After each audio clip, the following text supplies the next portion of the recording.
This meeting is called to order in accordance with the Open Public Meeting Act. Notice of this meeting was provided to the Home News Tribune, the Star Ledger, and the Highland Park Planet on January 5th, 2024, and was posted on Borough Hall website at www.hdborough.com and on the bulletin board of Borough Hall, 221 South Fifth Avenue, Highland Park, New Jersey, and has remained continuously posted as required by law. Fire exits are to my right and left of council chambers. Bill, with your back turned to everyone so they can see who you are, can you lead us in the Pledge of Allegiance? And salute. I pledge allegiance to the flag of the United States of America and to the republic for which it stands, one nation, under God, indivisible, with liberty and justice for all. Maybe this will be the rotating seat. Yeah. I can see you there. No, it's okay. I acknowledge that was Phil. Roll call. Mayor Foster. Yeah. Councilwoman Canavera. Here. Councilman George. Here. Councilman Hale. Here. Council President Hirsch. Here. Councilwoman Kim Cho Han. Councilman Pistonik. Here. Borough Attorney Shaw. Here. And Borough Administrator Rivera. Here. Tonight we are in our work session meeting. And while that phone is being turned off, just want to say we're in work session. The items that we're going to discuss is pretty much our budget on our agenda, and we're going to discuss the budgets, I should say. And you will see it's kind of a new format, but not, because this is the format that we worked on a while back. So we have changed up the format a little bit, but there's no formal action that will be taken. It's just our work session that we'll be working in. And with that, we can move into the 2024 municipal budget. And I'm going to turn it over to Terry. And as usual, every year she gives a PowerPoint presentation. It will be in the same format so we can follow along. And I'm going And it will to be use printed it. as I'm well. going to use our tech. Hopefully it's with success. I did practice earlier. I'm going to share my screen. So the folks also at home can see what we're talking about. And you guys have printouts. So if you want to take notes as we go, you may do so. As we usually do, I will make these slides available on the borough website, for others to look at. Keep in mind, this is our work session about the budget. Some of these numbers may change based on the discussions or last minute tweaks before introduction. However, I suspect, based on some of the feedback I've gotten so far, these are first kind of the general broad strokes. We're pretty close to where we'll likely end up with the budget, because I'm saying that more for the folks who may listen from home. So with that, I will jump right in. And again, apologies if the format looks familiar, but I figure it's easier to kind of use the same format from year to year. And I usually start with the kind of the property tax snapshot of, okay, when we compare 23 to 24, and it's an estimate because we haven't finalized our budget yet, what's changing. The total amount to be raised by property taxes, and just to let you know, as we go through this, we'll look at how this breaks out a little further from the top level, as well as within the municipal budget more specifically. So just bear with me as I kind of roll through. So the amount to be raised by taxes going up by about 1.5 million. The total assessed value of the borough, now that we've gone through our reval, it's a minor change, because these are the typical tweaks that happen during the course of the year between tax seasons. The number usually changes a little bit. Looks like it went down by about 172.5. And then we're looking at roughly a rate of 2.571, which is up by 0.074 over last year. And I'm going quickly because we're going to talk about it again. We're looking at, for the average property tax bill, the average assessment being $480,493 in Highland Park, that the change is up by $366.55 for the entire year. Okay, so that's about a 3% increase. You showing me something? Where? Yes, that is a typo. Thank you for catching it. You can speak up. Don't just decide things. This happens and I will make a note. So yes, What in the 2024 estimate, total assessed value did not go down by a million, a billion or whatever that is, or however many comments. It should be 2,146,2927. Apologies. So the change column's correct. The typo is in the first number. So I'll make a change. That's why it's a work session. So we're looking at an average bill increase of 3%. Oh, and I meant, sorry, Mayor, I meant to apologize on behalf of Nerea Champion, our CFO. She was not feeling well today. She was coughing and I just said, thanks, but no thanks. She was going to be I here. appreciate that. I figured you would all agree, but she had some sick kids at home last week and I suspect she's now fighting it off herself. So she will be here for intro. And if there are any questions related to her area, specifically revenues in particular, I'm happy to try to field them, or we'll come back to you with answers if there's stuff I need her to get back to you on. So I promised her I would apologize for her absence. So, but anyway, so we're looking at, for the average assessment, which is $480,493 in Highland Park, we're looking at an increase of $366.55. And this would be, just as a reminder, this covers all services, schools, county, municipal, and library, all in. And then we'll talk about each of them a little more individually. And here's everybody's favorite pie chart, which breaks down. Now I have the problem of looking up and looking down.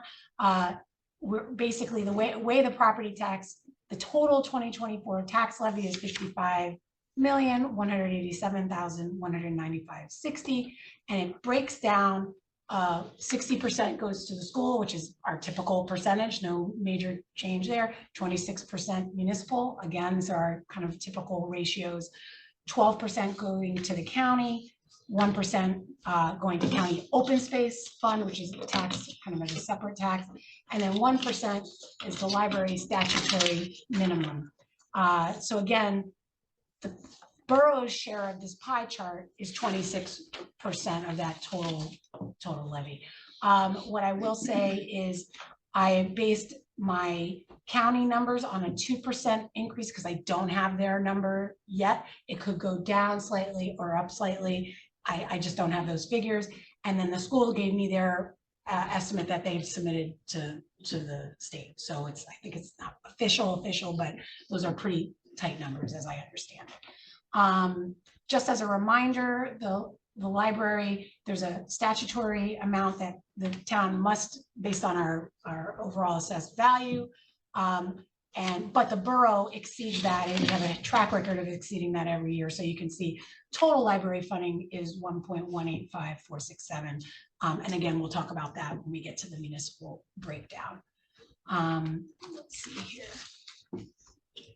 Just again, another way to look at it, if that average property tax bill is $12,354.82 or $1,029, or I'll just say $1,030 a month,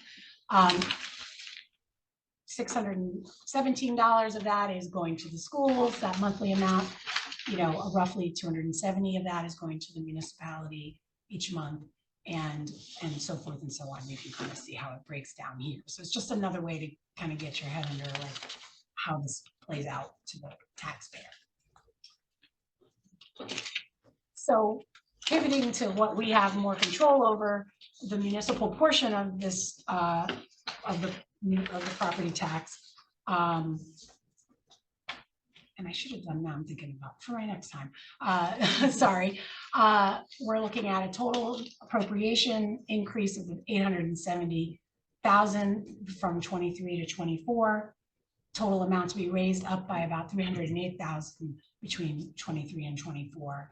And again, I will fix the total assessed value column on the year 2024, but about a decrease of $172,500. I'm just making a note on my sheet too. With the average municipal share of the tax bill, the bigger tax bill that we talked about before, being up by about $73 in 2020 in this, with the budget numbers we're about to go through. What I will point out is we did do our reval last year. It was the first year we had it, and so a bunch of folks saw, and I what I was telling myself is I should have done this point for the prior slide as well, and I didn't. But when you look at 23 to 24, we're looking at an increase in the average assessed value of 7266. However, if you look at the change between 22 to 24, it's actually still a net decrease. So I just, not to say we don't like seeing the number go up, but it does tend to go up. But if you compare it to 2022 pre-reval versus now, I mean, we're still in a positive position relative to that. So I just wanted to put that into some perspective for you all, because it was something that I was questioning myself. And just to go into the pie chart a little bit more, our biggest budget line is public safety, 27% of the budget going towards police, dispatch, fire, municipal court. I will mention that this does not include the statutory items and such as PFRS, that's in its own category at 21% of total. So this is strictly salary, OE expenses related to the public safety function. I'd point out with dispatch this year is a change. We're now doing that through a shared service through Rutgers. But these proportions, I will say, are generally similar to what we looked at last year. Everything's pretty much in keeping with that. Next two biggest categories are Terry, before you hop on to the next one. Yeah. I know we are working with Rutgers with the dispatch Yeah. system. The numbers are going to stay the same this year, but there may be a decrease next year with dispatch. Yeah, services. and I thought maybe we talk about that when we Later? get to the, Okay, all right. but I can mention it now, just so folks know. Year one of the Rutgers includes one-time only The one-time cost contribution. towards upgrading our systems through their dispatch center. It's about $100,000. Those are expenses we were going to have anyway, because if you recall, we were going to have to upgrade our 911 to meet the current standards, which was about $100,000. So in that number this year, that 27% includes this one-time only. So we will see that go away in 2025. You can't tell that from this pie chart because that's a little granular, but these are the things. In general, though, it was probably 27% last year, is about 27% of the overall picture. The next two largest categories are public works, which we probably all see and feel the most: garbage, recycling, maintenance of buildings and grounds, roads, exclusive of kind of the larger road projects, which are capital and grant funded. General services administration is pretty much every other department that I didn't previously mention, like my department, administration, rec, aging, legal services, planning services. Some of these are done through contracts. Some of these are done as staff positions, finance, you name it, everything else is there. 21% of our budget goes towards statutory costs like pension, unemployment, FICA, our payroll taxes, et cetera, and then general liability and health insurance. So it's a large chunk of our budget, and it's an area where, while we have limited control, where we made some strides, we this year, as you know, are moving toward, for health insurance, we're leaving the state plan and we're moving to a health insurance fund, the Central Jersey Health Insurance Fund, which will save us 5% over where the state is now. And I've been hearing the word on the street is they're looking at another potential double-digit increase in state health plan premiums for next year. So I think, hopefully this was a wise move for us for the future here, for both the employees and the municipality. So where we can find savings, we do. And general liability is our liability insurance.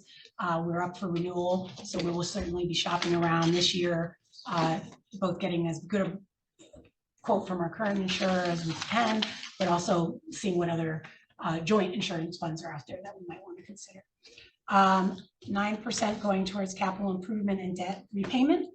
So those are those road projects I mentioned, bond ordinances that we're paying back, which might include building upgrade, redevelopment costs, things like that. But again, these are kind of debt that was authorized by council and that we're paying back.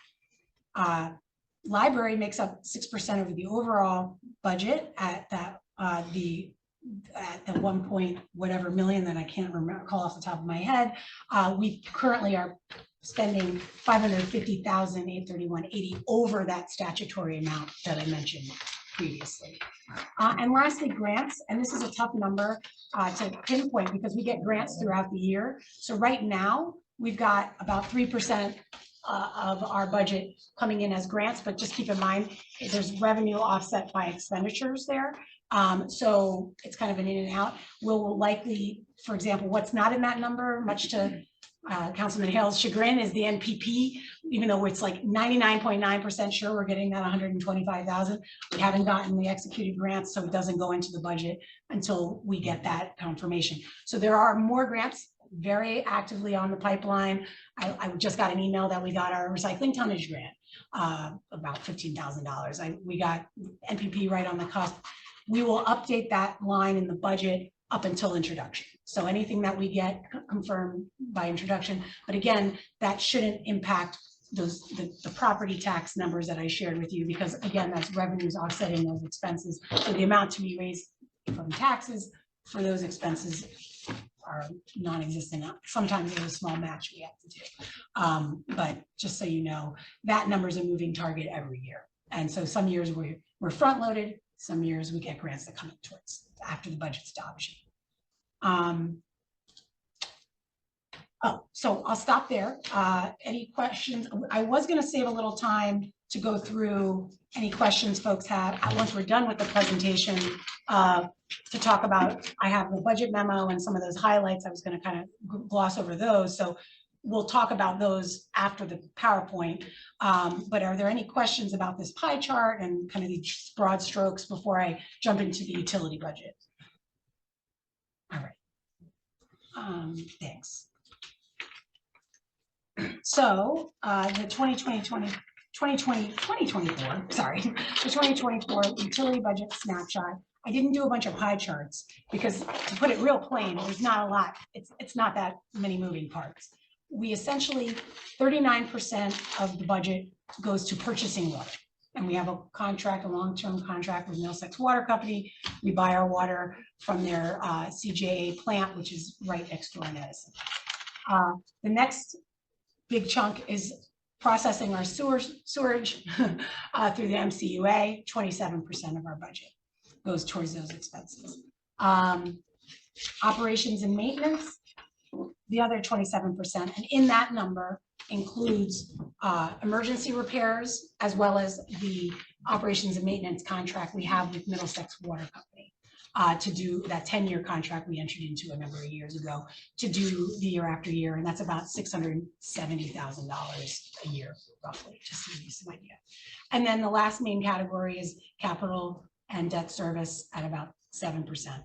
And so just to go through those trends, you see a big change in the purchase of water costs, and that's because we were informed that there was a 16% potential increase coming from the purchase of water that we have to budget for.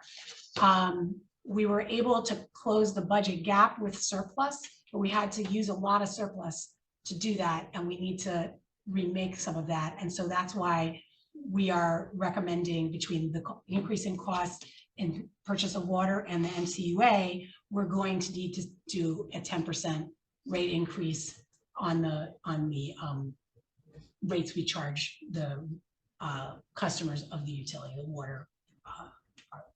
So I don't say that easily. We did our last increase, I believe, was a similar 15%, and it was now, I think we're almost at 3 years ago. Just to give you, I'll get you more precise numbers. I didn't bring that with me.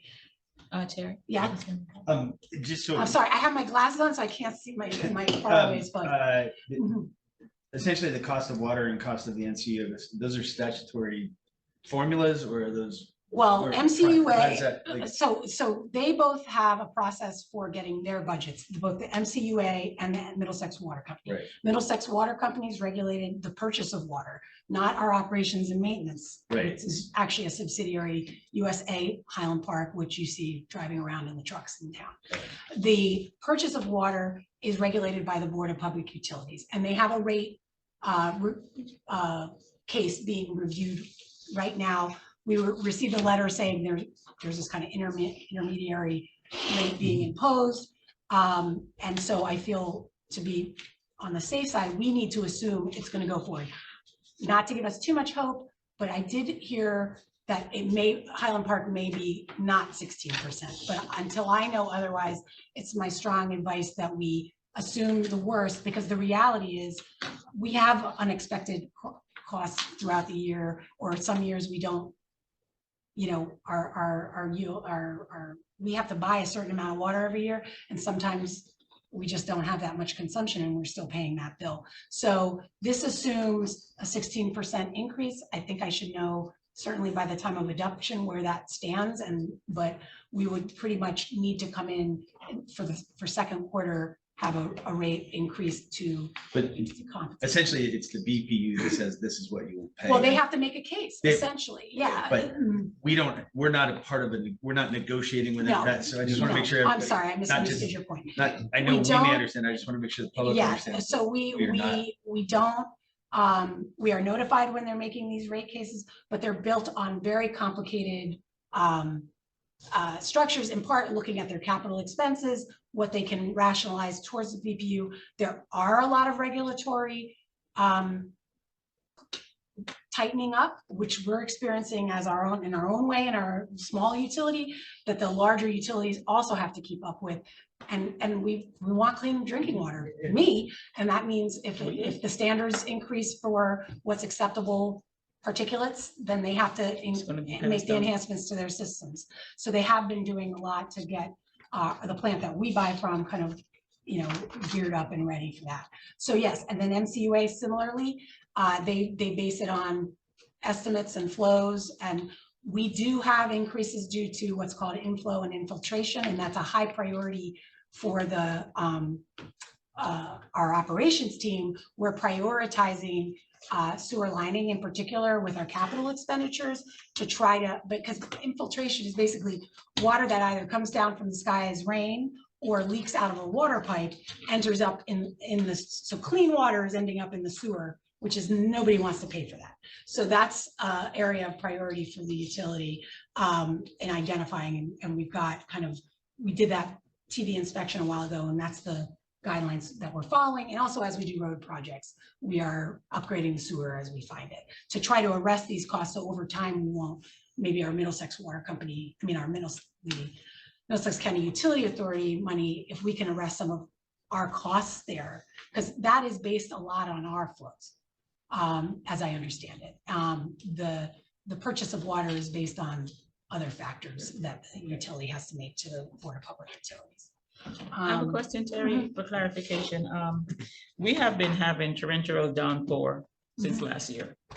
Why would not that have an impact in lowering the cost of water? Because you can't drink the rainwater. I know it has to be clean, but Yeah. that's a valid question. If people are like, we have so much water, why is the cost of water going up? And I think, Okay. you know, with the explanation that you give and to answer that question, it would help a lot of people understand that, yes, we have rains and yes, the reservoirs are This overflowing, is but not, it's still. they're not even calculating, and maybe they do deep in their rate case. Drought conditions, for example, I'm sure that plays a factor, especially for, depending on, our water comes out of the canal, so there's a pretty abundant supply. So that's rarely the issue. Sometimes actually excessive rainfall can cause costs to go up, as I understand it, because if it brings more debris Sediments, into the water system, that's more they have to clean out. So of the canal, for example, or at the plant.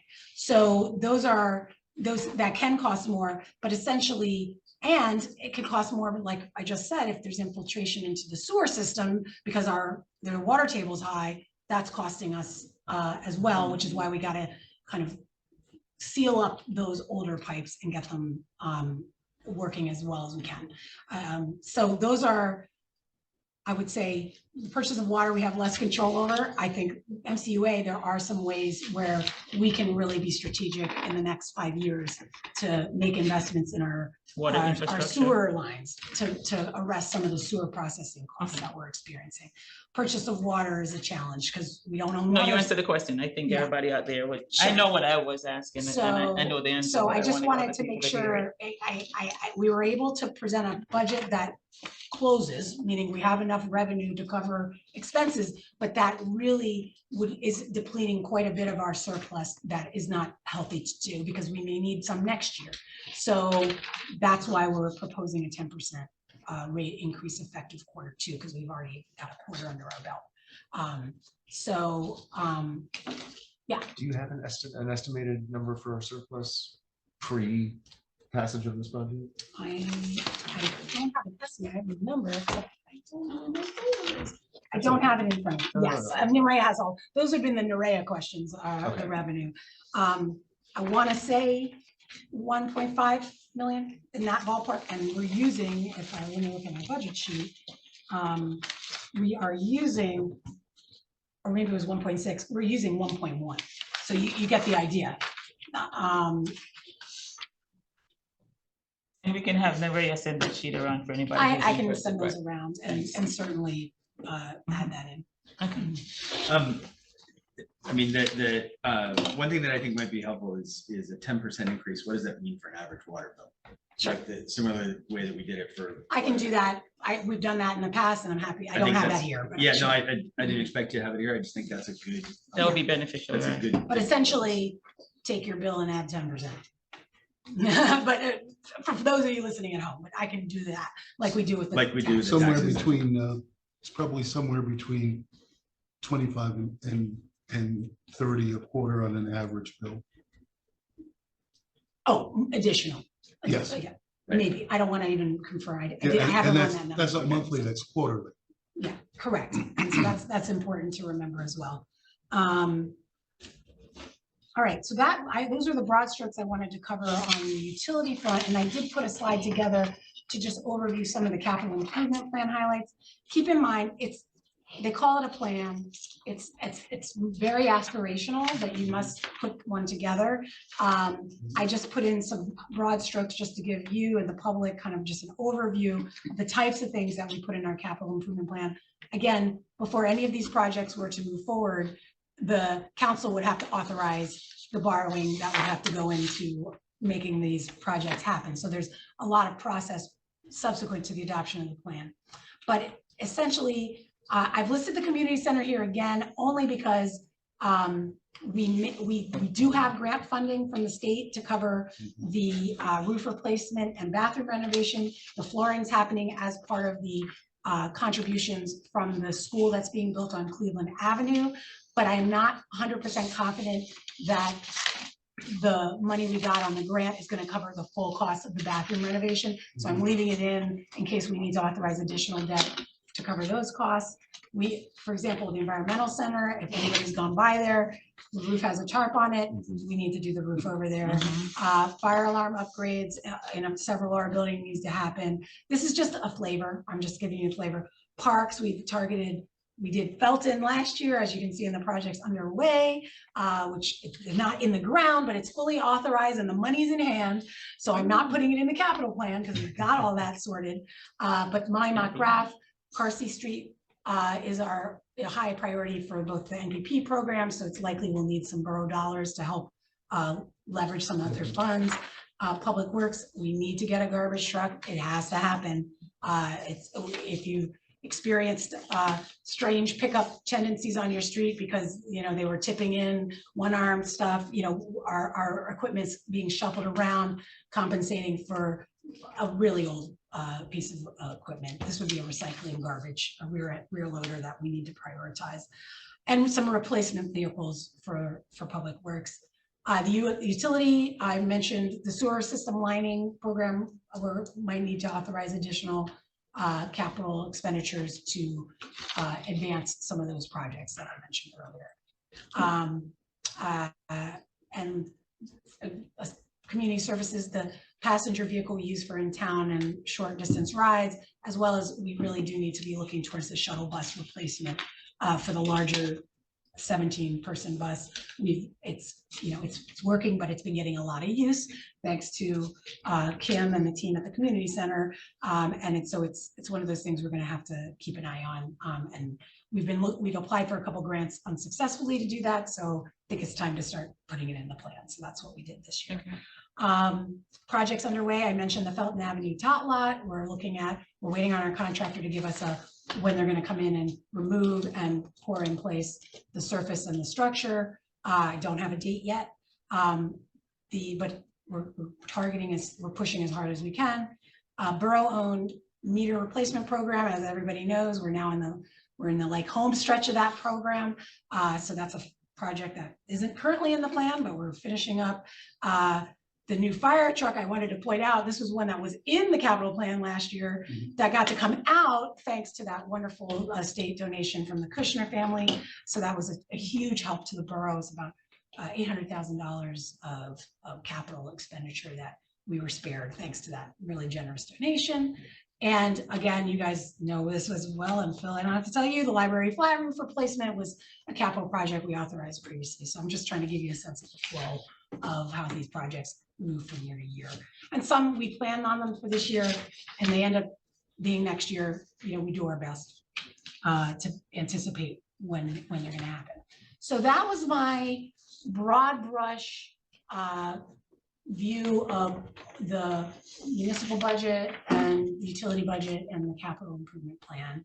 And then from there, I was thinking we could discuss any questions or thoughts on the individual council bucket areas. And I can walk through some of the highlights of changes from this year's budget, if that's good. That would work, Mayor. Why don't you start with Councilmember Poston? All right, I'm going to stop the share on the screen. Right. So that way people were seeing us, but they're. And then this will be shared again on the website. So the slides will be corrected and then shared on the website. And then I should have said this at the top.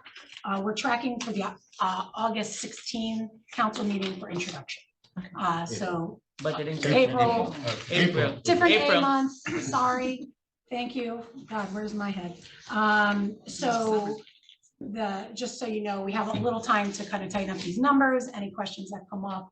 Nora and I have already caught some minor numbers that got to be tweaked, but nothing that affects the bottom line. So I'll share those separately. But just to review some of the highlights of the budget sheets, and then I guess Jason, I don't know, that Mayor wanted you to go first. But did you want to? He had some questions. I always have some questions. That's fine.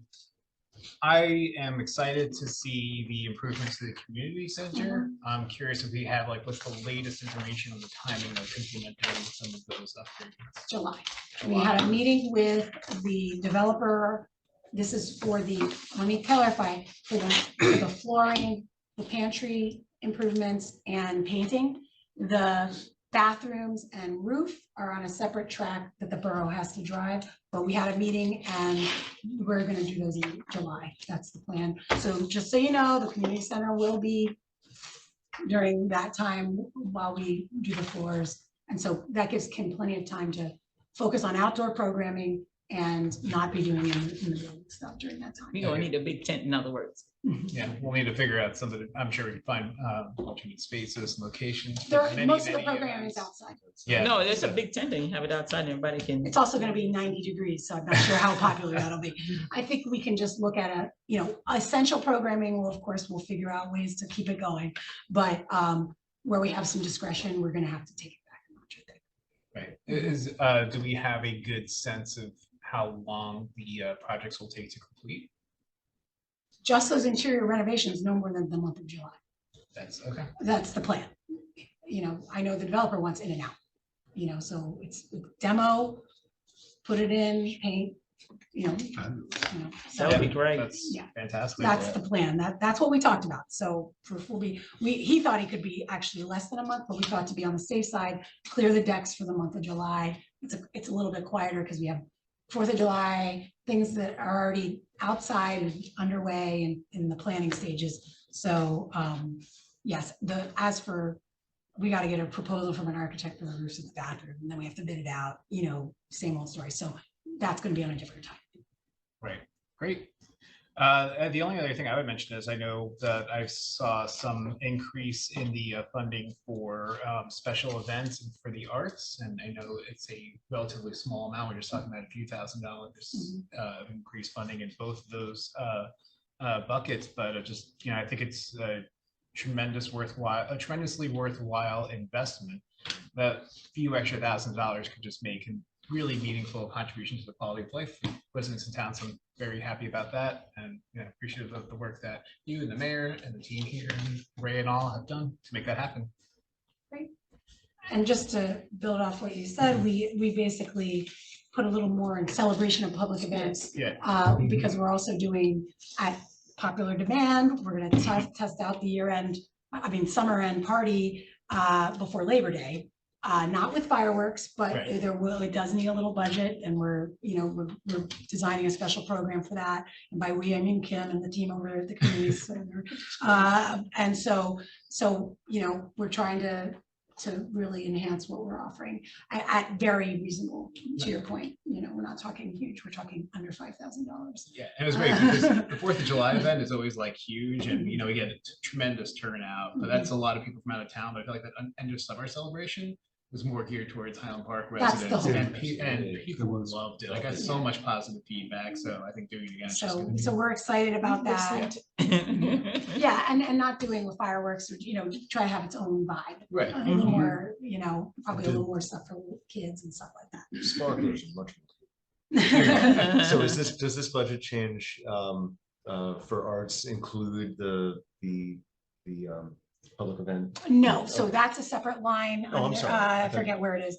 Somewhere under like recreation. It's I think. under, the Arts Commission, and Jason might be able to speak more to any specific. There is a line in the budget under, Yeah. I don't know my version, because that's how I'm used to it. Under Rec and Arts, there's the last celebration of public events, OE, it's up from $6,500 to $10,000 by $3,500. That's what I was referring to for the public events, specifically the Got it. It was larger the same events. number, I'm sorry. And it's just coincidental. Yeah. And so the Arts Commission also put in for an increase, and based on their performance last year, it seemed like, they're getting projects done, they're doing lots of They're doing between a the lot. events and the public art displays and other things. So they're showing, there have been prior years where they got big increases and they spent 2,000. Last year they got a big increase, they spent it. So let's see if they can keep the momentum going. I will be on top of this to do that. That is your responsibility. Benches and murals. Benches and murals. So yeah, because there's a lot of real physical evidence of a lot of the work they're doing throughout town, which is great. Councilmember George? Yeah, I have a question that I've had several people ask me too, and I think for explanation, it's probably a one-time thing, but some of the Kushner grant material went for upgrades that would be outside the purchase, like the library is getting substantial improvements that are not part of any budget line. On the other hand, some places like the fire department has had a capital plan for replacement of an engine for some time, deferred. Vehicle replacement in the police department, which is pretty routine because we routinely lease new vehicles. They are Well, not next to so routine, we can't get DPW. 'em. Yeah, and we can't get them, but routinely they next to DPW, they get the worst wear. So people are asking, and I'd like to understand, are this one-time grants from Kushner, does that roll into the budget or does that stand aside from it? In other words, if we're getting 3 police vehicles through the grant, is that cost coming out of the budget? We're reducing that? Or is it allowing the budget to then use that money elsewhere to offset salary and wages or operating and expenses? So you kind of hinted at it, so I think you know the answer, but I'll answer. We budget for vehicles through our basically capital expenditures. Passenger vehicles are their own thing. They're not capital in the same way that a heavy duty garbage truck is. But essentially that debt service line in the pie chart that I showed, that's where that would be. So where we have savings, where it will save us money is if we were planning to authorize 3 new police vehicles this year, that would be debt. Probably we would have to start paying back next year. That would show up in next year's budget. So it is saving us money in our budget, but not in the same calendar year. Because now that's 3, and I think my understanding is the vehicles that were purchased for the police through the PBA, 501c3 are going to be the kinds that work really well for off-duty and vehicles that we supply. And also kind of some like a pickup truck so they can carry cones around and really set up for traffic control and things like that. So those would have been things you, council, would have had to authorize me to borrow money to go either through the MCIA has a program we use for the leasing program, the lease and loan program, that's where we usually borrow the money, and we would have to pay that back over time. So that's 3 vehicles now, we're not gonna have to pay for it. We don't have to pay that debt back on. So it does help, it's just kind of in the longer run, similar to the answer to the fire truck. While you can't say, wow, why isn't the budget down $750,000? Because we were going to borrow the money and pay it back over 30 years or whatever the useful life of a fire engine would be. So it does save us money, just it's not a quid pro quo and so the budget's going down. It's not immediate money. You know, but if it was something more routine, maybe it would show up. But these are larger capital improvements that are by and large getting funded through this Kushner, which is helping borough, because odds are, for example, using the library, we'd be looking at these library bathrooms going, we can't leave them like that with this brand new library inside, and you guys would be contemplating, should we help out and borrow the money and authorize the debt to fix those bathrooms up? Now we don't have to do that because we got the Kushner. We would have gone up more than the 3%. Oh, yeah. I just have a short Maybe question. next year. Yeah. No, but I'm saying for this year, if we had put all these things in play. And just a short question on the financing in the library.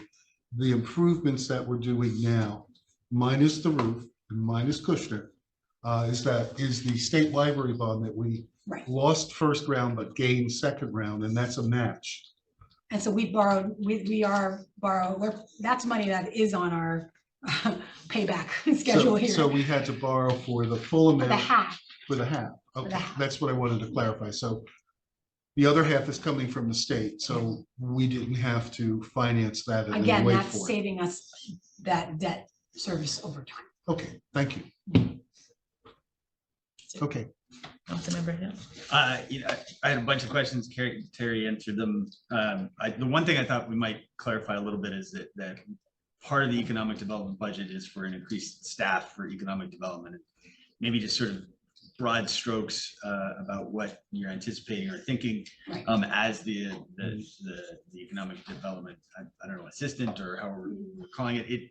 It shows up as a 371% increase because it went from 0 to nothing. Yeah.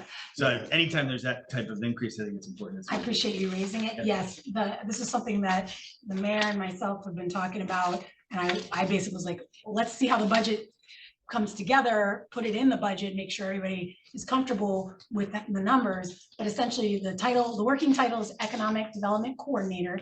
And coordinator is kind of a position title we have in other areas of the borough. Imagining this person doing a lot of assistance to myself and the mayor, business assistance, like reaching out to local businesses, going after grants, grant management. This person will be the NPP coordinator for the Woodbridge Avenue project. It just was coincident. We were working on this job position before Emma gave us her notice, and Emma was a very capable NPP coordinator, but it makes sense to put that in their portfolio. It's going to help us really kind of leverage a little more time, also help me keep communications going on the redevelopment front because our projects are starting to pick up. We're going to have to organize community meetings, do it, and this person can be a assistant a coordinator to help us keep this activity Because going. economic development is one of the primary Yeah. things that we're looking at going forward, so it makes sense to It's a good a investment. dedicated person to pay attention to those details and stay on top of things. Yeah, I mean, it's needed. It's needed. It absolutely is essential. needed. Just to, also, just to, because you brought up Emma, right? Like Emma and she was an assistant to the borough administrator, and there's a That's a separate That's a position. separate position, so I don't want people to think that the Yeah. economic development coordinator is also going to be the replacement of Emma. There will be an assistant borough administrator or possibly assistant to, however that Right. works out, but then there will be the economic development part. Those are two separate positions. Correct. And I So think- that's the I think- vision. The economic development coordinator idea was well underway, well before I Yeah. even heard of North Right. Brunswick Township. So I hope.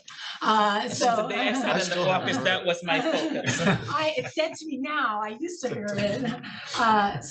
But the reality is that I still think both positions are Yep. essential. And if we really want to see all of our projects through to the finish line at the level that we want them to be in terms of quality and community engagement, we just need more capacity to get it done. I agree. Mhm. So I just thought it was. Thank you. That's a good one to point out. That's all I have. You want to talk anything about your other buckets? Well, Main Street's on the next. Main Street's on, item. but there's a Separate, plus okay. on. Yeah. Just touch, just, So Tara? Talking about commissions that are doing more, the Human Relations Commission has been doing a lot more, and I was kind of hoping that they could have an increase in their budget, and it hasn't increased. They didn't put a request in. This is what everybody else asked and given as requested. Okay, So there's time to make tweaks with the mayor and the rest of your colleagues' permission. But we want to know what the needs Yeah, are. yeah, You know, we usually need what a needs the assessment. like, commissions do what's is going put a on. little blurb together, 300 for events, nothing super fancy. yeah, I know, I'll talk So to the them about it. numbers, just since you raised it, the only number that we dialed back actually was the Arts Commission. Their original request Yes. was like 17 something. And so we said, let's go with 15, and make it a nice even number, because that was a big jump. They seemed very happy with that, so don't feel bad. And the rest were as requested. Everybody by the else stayed commissions. flat. Okay, and then, the other ones are more questions that don't really have to do with the budget per se, but for when the when the rec center is closed, what's going to happen in July for the food pantry? We will make sure that there's no disruption. The pantry area can be handled separately, and we can time it to be, Okay. what it is. There will be a disruption, so it's a good question. I haven't had those conversations, but I guarantee you Kim's been thinking about it. And the other thing is just a reminder for any upgrades to the parks that they're accessible for all our children. Of course. I even want to see Braille. Yeah. Mhm. That would be I was awesome. gonna The have- Braille Yeah, I- causing me the most stress, just because Yeah. I don't know who to. I know, I've been on her about Braille. But that will Braille. happen. That is It's gonna definitely- happen, it I has to actually be. looked at the Braille Trail at the Frelinghuysen Arboretum recently. They have a Braille Trail that's centrally located near the parking lot for the native plant sanctuary. Maybe as our River Trail project pulls up, that's a good. Did that- that'd be a And at the perfect- league last year, they had the Braille playground equipment. Yeah. Everything had Braille on it, because I made sure I went to look, because I've been saying Braille. We've Braille, been talking Braille, about that, Braille. yeah. I'll absolutely. also, Yeah, that's- there's somebody on yeah, the yeah. Commission for Universal Access who might have some insight into that, because he's working with a lot of organizations getting Braille into them, That'd so be great. I'll Please have, put me in I'll touch. ask him to reach out to you. Who did I appoint that disability? Oh, yes, McKenna? Yeah. Yes. Yeah, because he's the director for that whole Yeah. area. Yeah, so we do have someone in town that could, that serves on one of the boards and commissions that could help. Okay, anything else? That's it. Okay. Council Price? Thank you, Mayor. Thank you, Terry. This is great. Nothing major compared to what anybody has asked. I had a question about the water MCUA. Just can you just characterize the overages? So they do, they give us our estimates every year. So what we budget is an estimate for the calendar year 2024. But in the first quarter of this year, we get the difference between what they estimated and what was actual. So that's a real number. That's, I don't have it, you just showed it to me, but I don't have it in front of me. 306,000 just about was over their estimate. So we have to pay that in we budget for that in 2024 for the prior year overage. So that's a real number, and that's, I believe, likely due to INI and because we've had a lot of water. Okay. thank That's you. the best, that's what our team is. Thank you for that. Sure. No. And Kind of then, went in to in- clarify what I said earlier. yes, no, thank you. And then in Public Works, just in that portfolio, those, sustainable shade tree, they all benefit heavily from administrative support. And that's what future Emma will be back. I mean, this portfolio, I think more than anything, really relies heavily on staffing. So those numbers, so I mean, if people are seeing, the investment in the shade tree or sustainable, the investment is far above and beyond that, outside that number. I would just ask, not that I have an objection, but can you just, there was a slight decrease, like $50 decrease in sustainable. That was what they submitted. They submitted. That is, that's that was the not number they submitted? editorial Yeah, license okay. on my part. I would not bother. Right, I was okay. surprised. So if you want to just verify that that was intentional. I think, I'll make sure, but I think that we also trust our grant, getting capabilities too. Yeah. And that's it. And then, with big, I love the investment in the arts. I think if a budget speaks priorities, then that's really, public art is such a huge priority. I'd probably like to see more of the fruit of that allocation, visibly. You mean like on the bridge? Just, beyond just programming, but like, murals and benches, Not bad, I'm sorry. I'm with you. We've been I'm ready to around fight that too battle. long for that. We're the ones who are gonna be pinned to that wall Yeah. for 20. Yeah, or the plus bridge. Not me, minus me. Yeah. Well, I say, And I know that they spend every penny of it, and I know that it's an amazing group. I mean, I'm not. Yeah. They contribute to a lot of cultural events as well. in town, Absolutely. and Yeah. Programming for the kids, through the Guerrilla Arts Club. Yeah, they're doing a lot, but I'm with you. So that's definitely, murals have definitely been something that I've been pushing for. Yep. And yeah, we'll be able to see a lot of that with this money. And the Human Relations Commission has an idea for a mural. all right. Also, if you look at the library's activities, they don't come on the same radar, but they very much match what's going on. That is true. They're doing the bookmaking projects, the other art projects are at the library. They're offsite a lot, and actually that's going to stay in place once the library opens. Really? Are the offsite activities. There's a book reading at Pino's once a month in the evening for adults. There's a lot going on, the bookmaking projects, the other art projects. They're working hand in hand, and the list that you see on the borough's calendar, you don't necessarily see on the library's calendar unless you're a library fanatic or a bookworm. But there's Well, you get the there's really so good much- email. It's actually really Yeah, easy. the really good emails. But if you put those hand in hand, you'd be amazed at the arts, the broad umbrella of arts, speaking arts, visual arts, reading arts, the performance art, the plastic arts. There's so much more than you would believe by combining all of the menus and looking at those activities. And while you just mentioned Pino's, can we make a concerted effort to spread the love around when you're doing events to all the businesses in town, because they all need to make a little bit of money. So if we go to different venues and, have different events, it helps all the businesses instead of just one concentrated area. Well, we'll give That's true. the Arts Commission credit for their Lenacon. Yeah.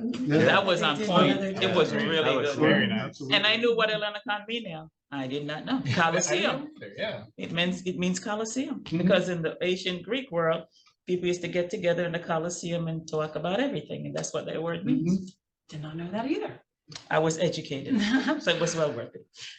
Mayor, if we're done with that, I did want to hit on some big changes that Yes, are please. boring. Yes, They are yes, but they're probably the needed. source of most of the increases in Yes. the budget. Go right on Things ahead. That they don't really fall in any of your buckets. It's really administration, so it's really our bucket, Mayor. Mhm, go ahead. But essentially, just top line, where we had some jumps was liability insurance up by 121,000.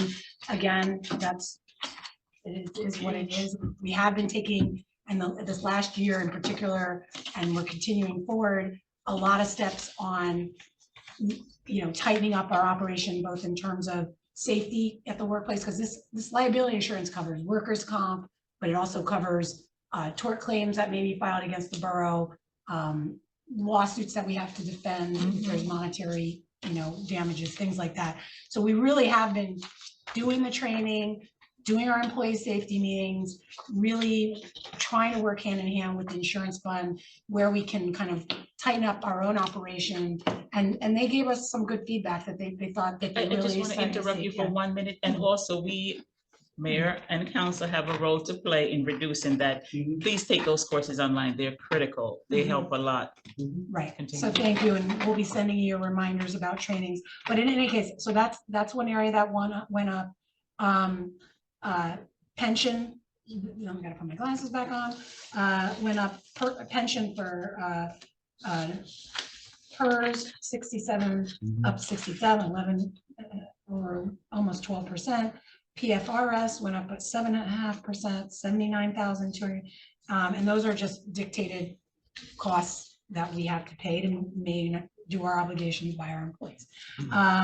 So I just wanted to make sure that these kind of broad stroke trends that we just have to keep up with. And those are kind of big ticket items that we had to absorb. in the budget. Just looking at my notes, see if I forgot anything. Okay. No, we're good, That's all I because we wanted to talked cover, about Mayor. utilities and everything Yes. else. So again, just to recap, the goal is to introduce on the 16th. And then the public hearing would be at the May meeting and the vote on the May meeting. I believe it's the 7th, but just double check the calendar. And we're on track. And then I guess that covers the budget overview.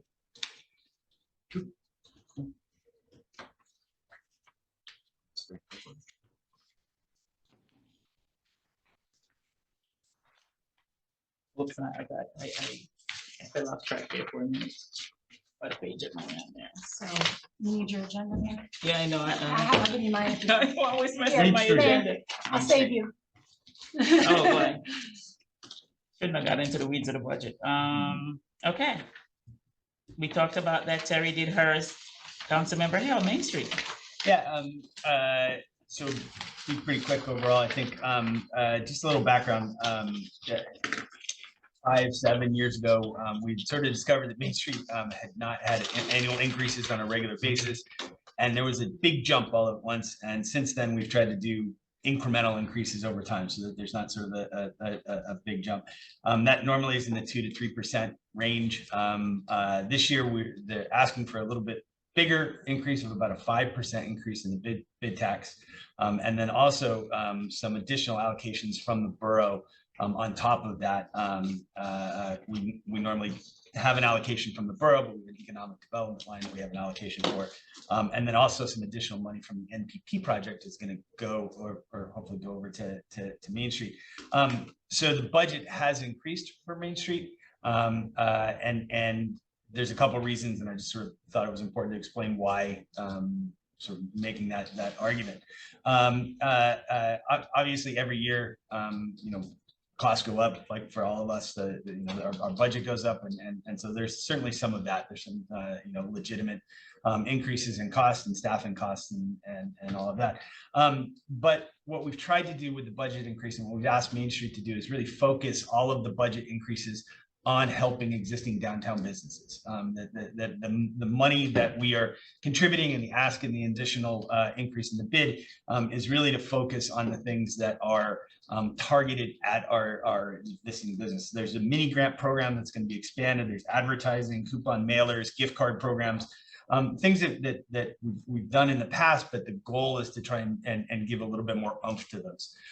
You know, Main Street is wonderful at doing events and all of that, but we think that a more important focus at this particular point is pushing to really helping those existing businesses, helping outreach to try and bring in existing businesses in, and these allocations are going to help them do that in a better way, so that they can target our existing businesses and do some greater outreach to try and let people know about Highland Park and come to Highland Park. With all of the redevelopment that's going on, with the new places are going, this is a good opportune time to say, you know, we're going to have these different developments coming online, and as a result, we're going to, you know, have these in the next couple of years, ideally. And so it's a great story for Main Street to be able to tell. And so part of what this budget does is give them some of the additional resources to be able to tell that story about our businesses, and also to help the businesses. The other sort of component of that is that we're working to try and take some of the things that maybe Main Street stepped up to do, particularly during COVID. And the one I'm particularly thinking about is the voucher program that happens at the farmers market, which is a very successful program, an important program that we don't want to lose, but it's also something that sort of takes an enormous amount of staff time, an enormous amount of Main Street's time to do that. And so over the next year, the goal is to sort of transition that to some extent, to sort of allow for more of the Main Street time to be able to, again, to return and focus on businesses. We've also talked, and this year I know that the rec department, Jason, is stepping up and helping out more with the 5K and doing more of, you know, they have the capacity to help with some of that event planning and things like that we can sort of, our existing staff can sort of step in, again, to sort of help Main Street be able to have the resources and time to be able to focus on our existing businesses, and going out and getting new other businesses. The last thing I mentioned briefly, well, two things. The economic development coordinator, you know, is again someone that we're hoping to, that is in concert with Main Street to do this outreach effort for businesses and existing businesses. And that would also be someone who would work really closely with Main Street on that project. We're seeing a lot of sort of ability for the MPP grant to sort of do some crossover promotion with and crossover help that is useful. The one I'll mention is that the MPP this year will be granting with a company called Beyond Main, which helps really small businesses like ours and really small Main Streets increase their web sales and web presence and out that. And that'll start up at the Woodbridge Avenue, but the way that we've structured is that it can move down to the businesses that want it down into the avenue. And that's sort of a nice little partnership. And again, sort of, as you saw, there's some transfer from NPP money towards that. So, you know, Main Street is chugging along. Main Street is, you know, doing what they're doing, but we're sort of using and helping them really sort of narrow or refocus or focus on, you know, our businesses in town and bringing more businesses, maybe a little less on the event side of things, and sort of help transfer some of the event side of things into other areas and other places, so that they can be, you know, the business advocate for our, you know, existing businesses and that. So yeah, I think that's the biggest takeaway. I'm happy to go with some questions. Yes.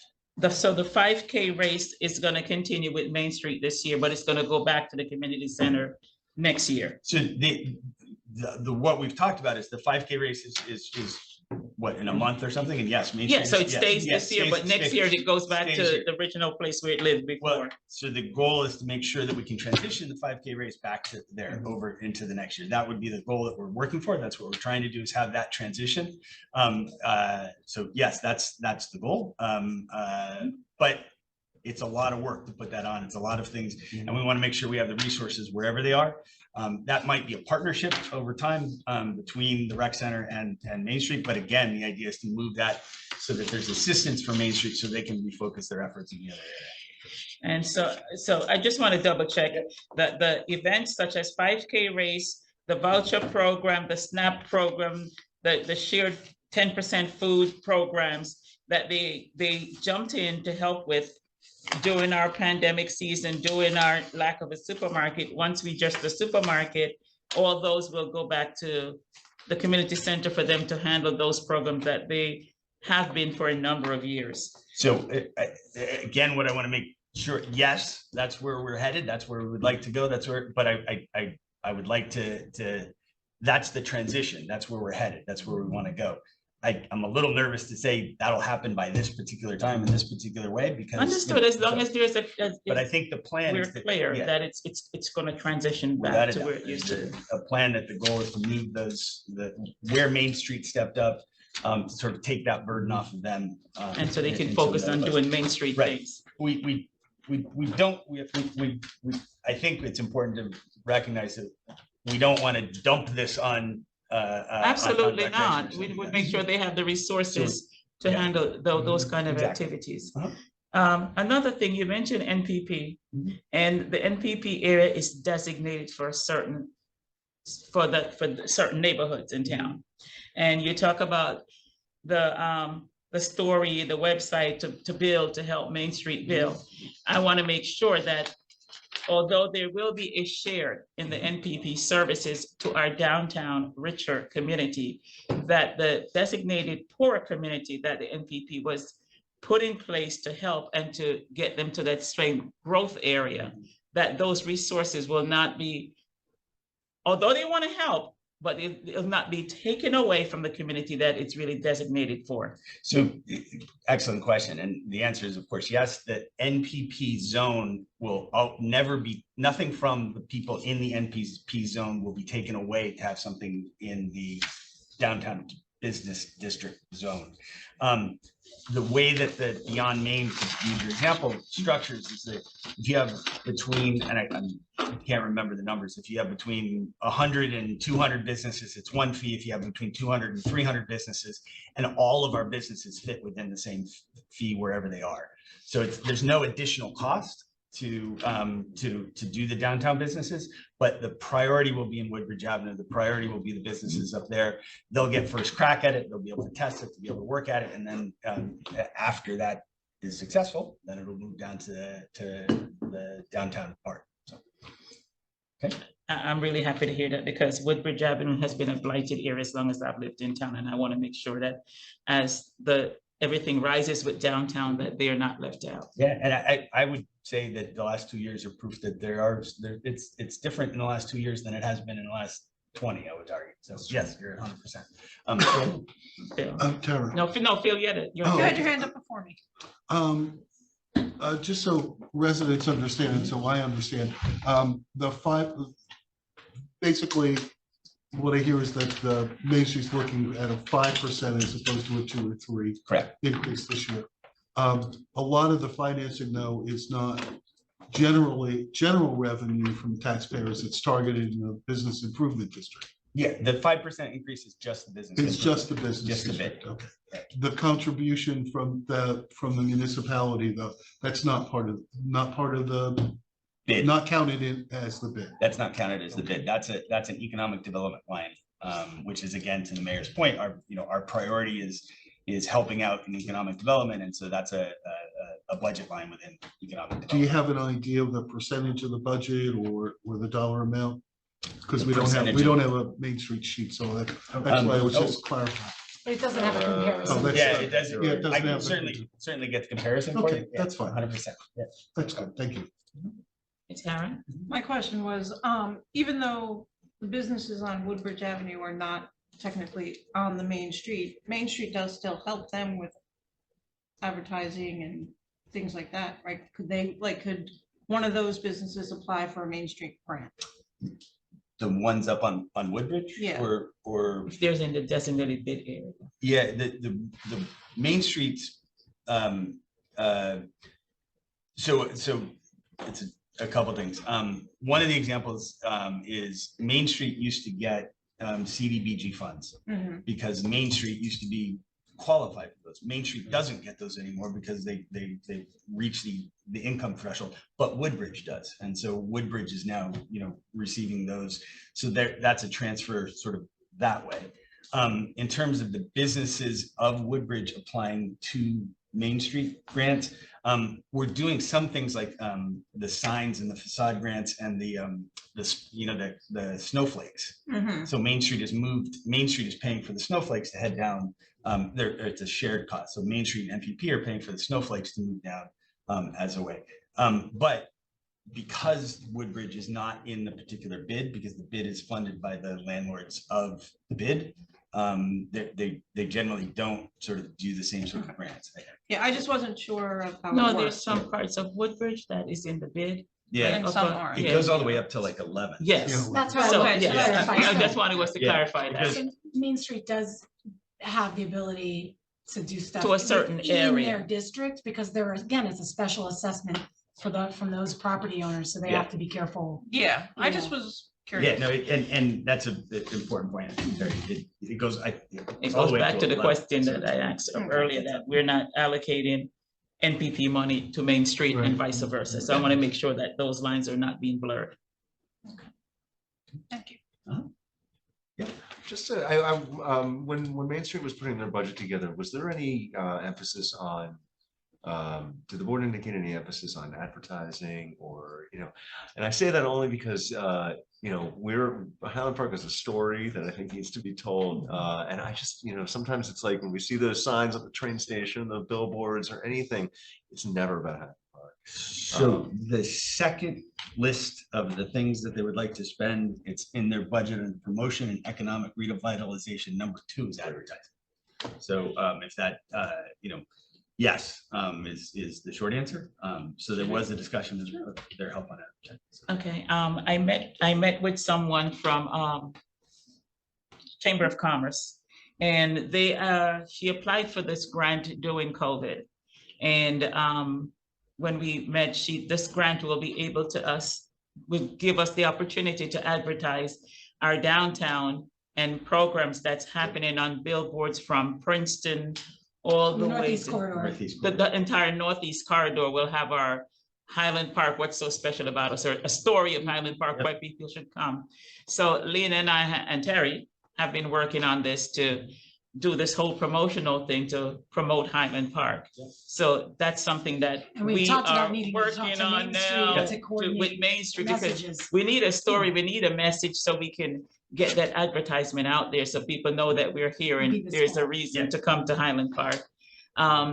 Another part of the conversation that I have been having, Terry and I have been having, is with Johnson & Johnson, because Mr. Johnson lived here. Phil may have known this, that when we were on council, we used to get those flower pots put up every year by Johnson & Johnson. That has gone away. I think before COVID, they went away. Oh. And I have, because since Terry came, they went away. I killed the power house, I'm sorry. So luckily, this woman, Lena, was a good find for me when I ran into her. She connected me with someone that does buildings and ground at J&J. We had a meeting, and he's gonna do some follow-up for us. And Lena Hey. Lona? yeah. I love Lena. Okay. She's sorry. great. She's awesome. great. She's great. So Lena is great. So you broke my train of thought. Sorry. But anyway, J&J. J&J is we're gonna work on them. 3 things that the request is for: to start the flower pots, to do seasonal. So it could be, if it's the 4th of July, we can do flags or whatever is going on, and to get those snowflake have it start from the Albany Street Bridge coming into town. So it's one continuance. The other thing is to have them work out a relationship with them to keep the bridge clean. So we can work on something to keep that bridge clean, which is one of the bane of our existence, because we hear it constantly. So while they're doing the pots and they're watering the flowers and all that kind of stuff, they can just like have the Oompa Loompas machine clean the bridge and keep that going. And I pushed the envelope a bit further to say, why not do some plantings As you come off the bridge, you see beautiful J&J, but we are your gateway. So because we are the gateway to J&J, they should do planting on our side as well. So So there's a great saying, it's OPM, other people's money.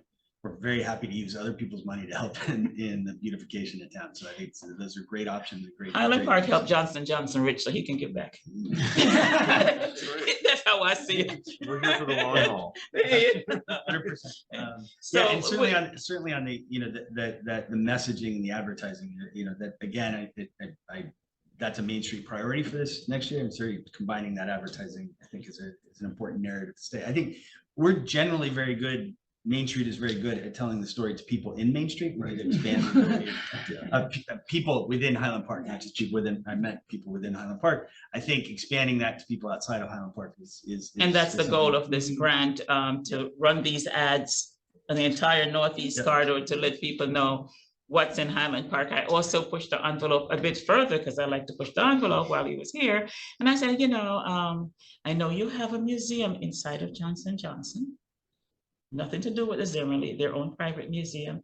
How about a possibility of bringing that museum to Highland Park? And that could be a thing where people want to come and see the Science Museum, have it a pop-up or something like that here in town. So we would be a destination for people who are really curious and that kind of thing to come to Highland Park. And we have the Band-Aid bench already, which we already told them, you know, and so we can go get that Big Bang thing from down South Jersey and stick it here as well. And we are the destination. I mean, this entire council has said so many times how much important economic development is. And that's why I'm working so putting all hard to those get things, so people that's- at the that's table great and to wanting to have come that here. focus. So it's been great. So just this is all stuff that we're working on to improve our downtown, improve improve Highland Park. Now, there's a lot of moving parts, and if we can get all of this in play, I think that will drive more foot traffic to Highland Park. It would drive more economic development to Highland Park. So I will continue to work with everybody I meet. Just, you know, I kept saying last year that if I met someone who was cleaning the garbage and I would ask them, hey, you know, somebody want to bring a supermarket to Highland Park, I was going to do it. That's what I do every day. Doesn't matter who you are, where you are. There's always something I'm thinking about Highland Park, and somebody would say, oh yeah, I know so-and-so twice removed, but somebody would reach out and give a call. And that's how we got to continue to sell our town to make sure that the economic development we want to see becomes a reality. Yeah, I've been working to try and get kids' clothing store to come to town. It's a good one. Any other questions on the Main Street budget? There's not. I'm good, thank you. Talked about the events, we talked about your increase. And okay, so we did say that the 5% increase to the bid was to provide more services. Okay, that's it. That's all I have. Okay.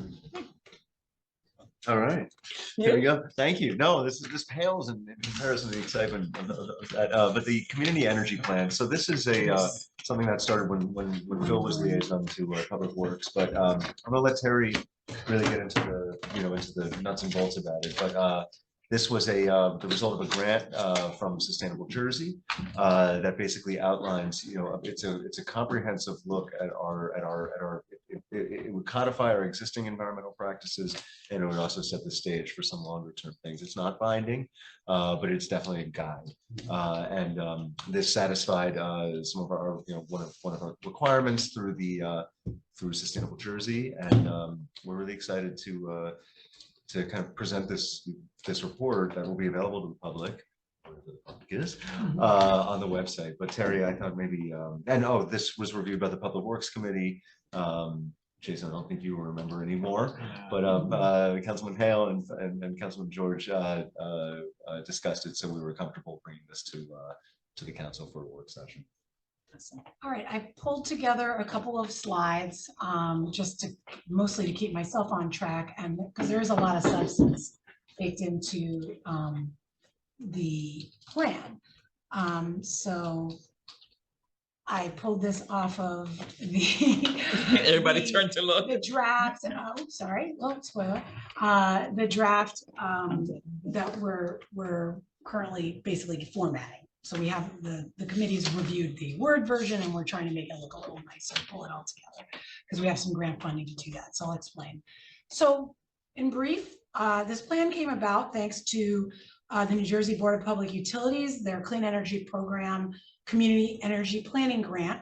One of their technical advisors, Sustainable Jersey, really encouraged us to participate in this program. And one of the reasons both myself and Emma were a little reluctant was we felt like we were kind of knew this stuff. We're already doing it, you know, or we know about it because we're very involved in Sustainable Jersey. But they said, look, it's a grant. It'll help you kind of put some of these thoughts together.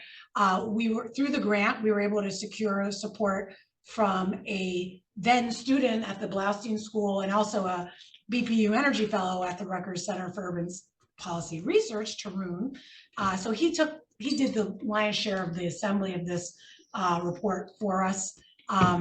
And then we did pull together, and I called it an ad hoc review committee because that's really what it was. It's not a formal committee, but essentially we pulled together members of the Board of Health, Sustainable Highland Park, and the Environmental Commission to give us kind of early feedback on it.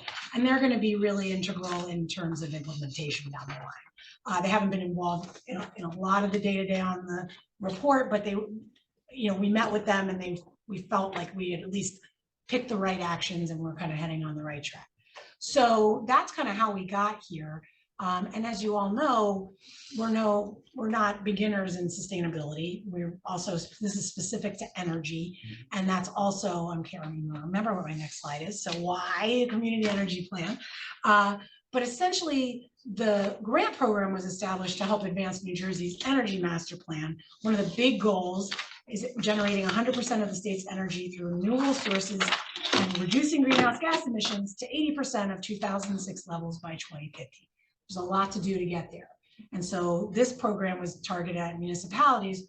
What can they do to help move the dial in that goal? The other reason to do this is we have our own sustainability goals and we have a long-term track record, and this can help us, another lens to like establish priorities, think about which projects we want to do. And also, if we want to, since we've been so enmeshed in the Sustainable Jersey certification program and we've been at silver for a while, they do have gold certification in specific areas, and energy is one of those areas. So a lot of these actions will advance us toward energy gold if that's something we want to do. Not all at once, but that's kind of longer range what we'd like to do. And last but certainly not least, if you have an adopted energy plan, you can apply for other grants from the Board of Public Utilities. So there's also that to incentivize us to participate. And I'll preface that, I mean, so much of what we do when it comes to these actions or this master plan really open the door to other funding opportunities, and it also puts us on a policy track to get there, but feeds into it. It Definitely definitely does. recognizing the state that you're doing the sustainability programs well. So the plan is broken up by core strategies. There's an intro section, which I'm not going to go into, that gives an overview, and Sustainable Jersey was really helpful in that they've packaged a lot of data for all the towns to use in these plans. So Tarun took that, and in the draft you'll see online, gave us a community profile around energy, vehicle miles traveled, solar readiness, things like that. In general, we're doing pretty well, but we still have a lot of opportunity. The other thing Sustainable Jersey did to make this process really easy for towns is they came up with a set of strategies and initiatives that towns should just consider. And literally, I think there's 38 of them, and you can go through the book. And I forgot my draft, so I can't even pull it out to show you. It's on my desk. But essentially, we have a bunch of strategy areas, 1 through 7. 5 is left intentionally blank because the Sustainable Jersey guidance document does not have a strategy 5. I'm not sure that it's on my list to ask about at some point. But essentially, and within each, and I'm going to walk you through kind of the initiatives that we, both Emma and myself, to a large degree, with the input from that ad hoc committee and the Public Works Committee, felt were either things we were doing, and of course we want to continue, or things that were doable, given the right time or resources. So the core strategies are reducing energy consumption and emissions from the transportation sector, accelerating deployment of renewable energy and distributed energy resources, maximizing energy efficiency and conservation and reducing peak demand, reducing energy consumption and emissions from the building sector, 5, mystery strategy. We'll find out more about that at a later date. 6, supporting community energy planning and action with an emphasis on encouraging and supporting participation of low and moderate income. That's what LMI stands for. Sorry for the shorthand. And environmental justice communities. And 7th being advancing clean energy innovation economy. These are strategies that were established by Sustainable Jersey in concert with the Board of Public Utilities that were intended to form the basis of all the town's plans. So that's what we used as our basis. So strategy number 1, reducing energy consumption and emissions from the transportation sector. They have a set of initiatives that tuck in right under that. So the first one being adopt supportive zoning and regulation for the EV electric vehicle infrastructure. And there is a statewide ordinance, statewide regulation on EV infrastructure. However, there are things that municipalities can do to make their ordinances more supportive or less onerous. I put this one in because I think it's not a terribly huge lift for us, because I don't think we have a laborious permitting process if you want an EV charger in Highland Park. However, by making it more supportive, you're making it easier for people to understand how to go ahead and implement these improvements should they want to. So with this action, we're recommending we pursue it. What we need to do is have probably our planner advise us, kind of like he did on our forthcoming ordinance for signage ordinance that we've been working on. We've talked about that, where we bring them in to kind of work with key stakeholders to go through the state law, go through Highland Park's ordinances and figure out how to make amendments if necessary to our zoning. So we thought this was a reasonable action for us to undertake. And that may be something we could apply for a grant to help us pay for those costs to be bringing the expertise in. There's a number of actions that relate to our zoning ordinances and things. So I'm kind of imagining a bundle of that. I will take a step back to say one of the reasons I'm going to walk through all of these is, as part of our grant, I'm supposed to present all of these strategies in a public way. So I apologize for the boring looking PowerPoint, but I am trying to be as transparent as possible with what we're trying to accomplish in the plan that will be available prior to adoption. So I just wanted to make that clear in case you're wondering why I'm moving through all these things.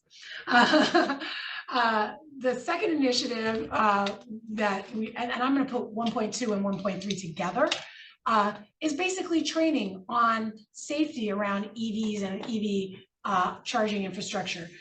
It's important, our code enforcement folks, but also more importantly, probably our first responders. If there's an accident with an EV, what does the fire department need to do differently than maybe they would if it was a traditional gas car? There's training available. It's not going to cost a lot of money to bring it to the borough, but we have to be mindful and do that. So we think this is an important action for us to do, and actually not a particularly hard lift. So that's one that is recommended that we're going to do. What's an EVSE? Sorry. The electric vehicle something, Service. something. I don't remember. sorry. I'm sorry. Can I run to didn't my know what it desk? was. Can I have 1 minute to get my Go ahead. cheat sheet? Go ahead, get your cheat sheet. Sorry, I left my folder. I should have 1 minute break. something extra. EV service, service something. EVSE. I was thinking electric vehicle safety something. Service. Station. Supply equipment. Supply equipment. EVSE, that's what's the SE service? Supply equipment. Oh. You Was that cheated. the I did charger? cheat. I had a You computer. I had a cheated. He computer- cheated. I had a He computer in my cheated. pocket. He cheated. The charging stations? Yeah, for the charge. Hold on. Training. Supply He said equipment. supply Oh, equipment. you He said, you he Googled it? cheated, yeah. Thank you. It's a term, it is definitely an industry term, and I apologize, and I will not rely on these. I pulled it right out of the plan, so I apologize. It's basically related infrastructure, as I understand it. So essentially, as people are installing charging stations, or we have public charging stations or more electric vehicles, the idea is that our code enforcement will do a better job if they understand kind of the nature of these and what the issues are, as well as more, in my mind, more importantly, first responders, because it helps protect them and also the people they're trying to help if they know how, what precautions to take. So those seem like relatively light lifts, especially given that there are available resources out there. You may have to pay something to bring them in, but it's not like I'm gonna have to invent the train.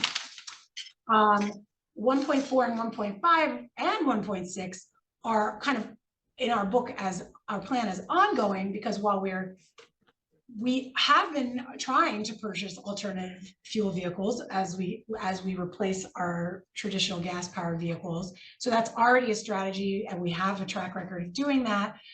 We have had some challenges with finding electric vehicles, at least in the more recent history, or in particular electric vehicles that work for patrol vehicles, because there's specific upfitting that needs to be able to be accommodated in the electric vehicles that we use. Improving our municipal fleet efficiency, one of the sub actions in that are something we're already doing. We track every year our mileage and our gas consumption in all our vehicles, and we track that. But what this action would have us take it another step further and come up with kind of a 3 to 5 year replacement plan for the gas vehicles, so that we're maximizing our fuel efficiency, but also lowering our emissions, basically. And then installing public EV charging infrastructure. We do have our public stations that we put in with a DEP grant a number of years ago. They are pretty popular, and we do think it's probably time to look at another, at least set of level 2 chargers. Those, the ones we have, are designed to be able to be expanded so that we could have more than 2, but also something we'd really like to see, although it's more expensive and we're trying to figure out how to do it, is a fast charger, a level 3, something downtown that would kind of, hey, let me stop, charge up for 20 minutes and do some shopping. Something like that. So these are all things that we've been talking about for a while. We've applied for grants. Unfortunately, did not get the grant for that level 3. We put a lot of work into that with the help of through our microgrid project, which I'll talk about in a little bit. But they're ongoing, but there are specific steps we could take to try to take our ongoing initiatives to the next level. So moving to strategy 2, did anybody have any question on strategy 1, just in general? As long as we're gonna get gold star, I'm good. Well, On our sustainable. eventually, we'll get there. I really would love to do that. Yes.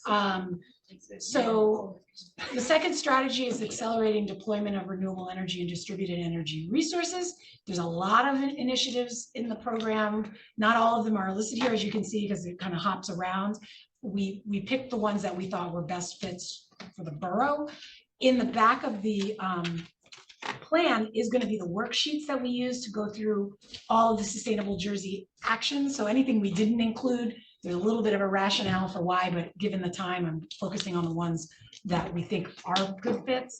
Again, this idea of supportive zoning and permitting for private solar, just trying to make it as easy as possible for residents and businesses who want to adopt solar to get through the borough. Again, I don't say that in a way that I'm saying that the borough has a really onerous process, but there are guidelines and best practices for how to make it easier. And so as simple as a checklist, like how to go solar 1, 2, 3, get a permit, get an electrician, whatever. So 1 and 2 are kind of 2 sides of the same coin in my mind. Again, 2.4 and 2.5, similar to the EV previous training. This is also what kind of special training do first responders need for solar infrastructure. Some solar have inverters and batteries attached to them, which can present challenges in a first responder situation. Similarly, the more our non-emergency staff understand how these systems work, the better. So there's training that's available, and we would suggest kind of packaging the strategy 1 and strategy 2 trainings as a kind of a package for our emergency responding teams and our non-emergency staff. Installation of on-site municipal solar generation. We already have some solar on Borough Hall. We have solar on across the street at the public safety complex with the covered parking area, but we would like to expand. So for example, we're doing our community center roof. Let's see what's possible over there. Maybe the DPW roof. Well, maybe we have to do some solar assessments to see what the viability is, but to try to take on the next round. One of the things I'm really curious, our solar on this building might be going on 20 years soon. The technology is different. Yes. So it could be, it's time to replace what's there and get more bang for that. Or there's more roof out there. For some reason, we only did it on one side.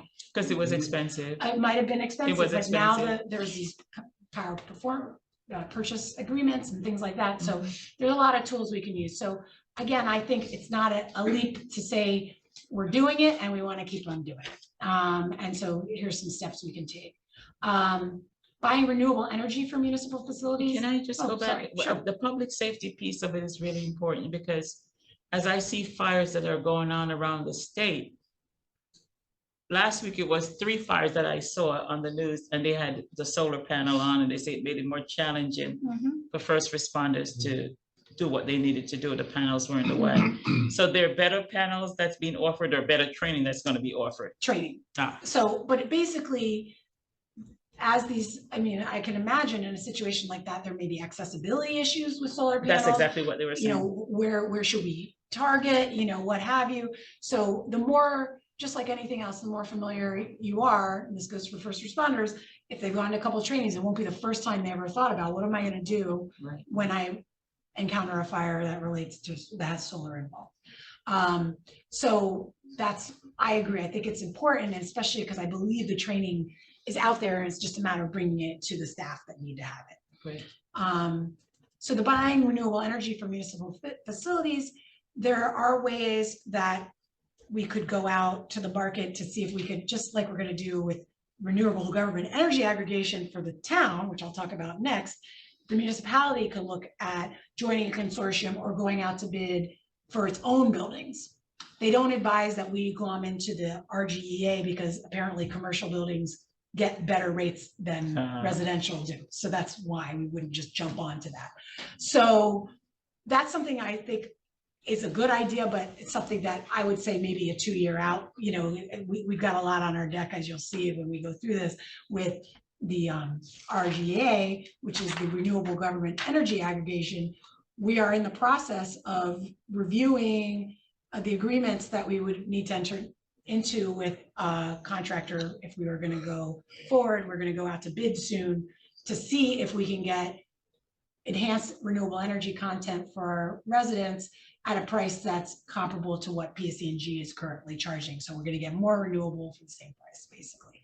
So we're doing that already, which is taking a decent amount of bandwidth. And I think it's a humongous, it's a bigger bang for our energy, our effort, because we could opt in all residences in Highland Park versus just the municipal buildings, which is a small piece of what's out there. And then community solar 2.11, that's also, as you know, underway. We're in the process of getting bids in from qualified contractors, and we just had our meeting, kind of pre-application meeting with contractors, and they've gotten interest from quite a few. So that's good, but it's a project that's already underway and highly encouraged in this program. That was we did that resolution. Yeah, exactly. So that was something that we're already in the process of. It's not even ongoing, it's new, and we're doing it. Assuming we find the right partners and we're successful with our application to the Board of Public Utilities. I would also mention, because it comes in later when we talk about lower moderate income emphasis, our proposed project is going to benefit 100% lower moderate income members in Highland Park, which comes in later. So I'm just mentioning that now. And last is support community solar as outreach coordinator. I look at this as kind of a back burner right now because we don't know how we're going to fare. We're in the middle of a community solar project, but if it doesn't succeed, and or even if it does, there's an opportunity for us, and I think this is a good role for Sustainable Highland Park in part, is to amplify the availability of community solar through existing online tools, not necessarily the Burroughs project, but there's more. But we need to see how this falls to, I'm hesitant to go out on the outreach coordinator while we're in the middle of establishing our own community solar program. I think the messaging could get a little confusing. So let's see how the one plays out. We'll know pretty soon. We're submitting in June. So that's probably a 2025, energy effort. I keep using energy, which is kind of silly. But when we're I ready say to go. all on- about energy. We're ready to go on that piece. So Yeah, whenever we're ready. Yeah. it's communications Yeah, essentially. yeah. But I just think it makes sense to see where the community solar project shapes out. Strategy 3, maximizing energy efficiency, conservation and reducing peak demand. 3.1, a big push that they have are having towns come in for the direct install program is one of the big programs for energy upgrades. The borough's actually participated in that program twice over the last 15 years. Most recently, just about 3 years ago. But it's, again, the technology's changed, the program's changed, so it is probably worth talking to PSC&G and the Board of Public Utilities just to see if there's a reason we should do an audit again and see about, can we do some more upgrades? Because there's always, or for example, HVAC gets old and then maybe there's an opportunity to replace some equipment. So that's something that is probably a 25 or 26, just because we just did the program, but it's good to keep it on our radar and revisit the incentives that are out there to get our buildings more energy efficient. And then the 3.3 is commercial energy efficiency outreach campaign. This is something we've been talking with Sustainable Highland Park about. There are similar incentive programs for commercial property owners and for residences, but we did a big push on residences. So we thought maybe let's focus on the commercial properties and making them aware of available programs and doing, as we're reaching out to say some of these apartment complexes, making sure they're aware of some of these things that they might be able to take advantage of as they do projects in town. So that's, again, a communications program, which that's something we have to coordinate with Sustainable based on their priorities, but we thought it was something that we could support in the next, and I should have mentioned at the top, this plan is for the next 3 to 5 years, of activities. So it's not like we have to do everything in year one. Strategy 4, reducing energy consumption and emissions from the building sector. And this was something that our ad hoc committee was very interested in, is the green development checklist, especially with our redevelopment projects coming online. It wouldn't necessarily mandate A++s, but it would at least require them to fill it out and give us the opportunity to have the conversation about what would it would take to get you to go the extra distance with various easy things are like Energy Star appliances and things, which a lot of these developers probably would do, but it could be like doing the reflective roof or a green roof, or there's all sorts of green infrastructure that can be built into new development. And so this would be we have to create a checklist, and then we would then have to, by council action, establish it as you must complete it. We're not necessarily going to say you have to get an A++, but at least it opens up that conversation, especially as we're negotiating redevelopment. Is that something they have or something we have to create? Like, there are templates, but we would have to adapt it. And again, I would fall in that kind of getting our planner, Chris, to kind of get a proposal from them and see if we can get funding to actually kind of package all these policy kind of items up to have someone to help us draft what those might be. But Sustainable Jersey offers some examples to work from. Just a quick question. Do we have a green building and development zoning ordinance? You mean the master Or plan element? Or leads? No, in the zoning. I thought we did. Green I thought we building. have some Lead. leads. I thought we have the Yeah. older leads. We have an old one. I'm not sure what you're talking about, so I'll have to get back to you on that. I am Lois unaware. is not interested. I was not aware of that, but it's not to say it's not possible. Right. But what this action would do is basically say, here are all the good things a new development might be able to accomplish with sustainability. What are you doing in your project? And then let's have a conversation. in the master plan, there are He said zoning, that's why. Yeah, and but in the I don't know, redevelopment But it's gotta the be in the- redevelopment plan and the master plan, there's a bunch of checklists dropped on. But we don't actually have a checklist. We have it as Well, a good idea to do. Bullet Yeah, bullet points of. things like, you know, So just. that would be something that could help. This would us. give us kind of a more standardized framework for having those kind of conversations. And there are templates, but again, it would take some work. And we have to, I want the planning board to Yeah. be a part, because they also approve projects that the redevelopment, the governing body doesn't see. Or a new house that might get built, Exactly. you know, as of right, fill it out, you know? Is there, I don't, you probably don't, but one thing, there's a bill in the state legislature about accessory dwellings. Yeah. That might Yeah. be something. But that's that's I don't know if probably that- not a green development checklist, or it might be, I don't know. I was wondering if it might be a green development check. I don't think I've seen that on the samples I've looked at, but I could make a case, I mean, for why it could be, you know? The debate is on, the debate on that is ongoing. Yes, I think it'll be interesting to watch that one. There's money in the budget, though. The governor put some money in the budget for ADU pilots, Oh, interesting. which is yeah, $10 million, which At the fills cost of your 5 impervious ADUs. coverage. Unless you're talking At about. the cost of existing- your impervious coverage, which is the other state mandate for stormwater management. That's right. So the legislation that would kind of guide municipalities on how to adopt, but it's It's really looking considerable. The red It's gonna be queen interesting. versus the white queen. yeah, Put it that way. yeah. But stuff like that, I mean, certainly, and the nice thing about a checklist is it can be adapted over time. So Right. let's say our policy on ADUs changes and we want to know, but I would, argue that if you're building an ADU, it's a brand new one, you got to do the checklist to tell us, like, did you put in an Energy Star, appliances? et cetera. But the problem is that you can mandate a checklist, all of which is optional. All this is optional. The That's reason, the I think it problem. has a little more teeth in the redevelopment process because we're in a negotiation, or maybe at the zoning board, if someone comes in and says, well, but I'll do all these other things, okay, maybe that offsets some of what you're asking for in your variance. But it's best practice, it's how you promulgate best practices. So I think it's not it's not gonna be, it's not too heavy of a lift. And since it is something that I've been hearing, I know we've heard about it in the course of the redevelopment discussions. I think it warrants, if we can find the resources to build the checklist to our satisfaction, it would be worth doing. I think so. Engaging in outreach and targeting new construction projects within our community. I view this as kind of the other side of 4.3, which is now you have your checklist. Let's make sure the new construction in We're doing town a checklist. knows that they should do the checklist. So that's how I've been, I'm sure there's other ways one could go. Yeah, early that on, action. early on. But pointing them exactly, to like, it. oh, Exactly.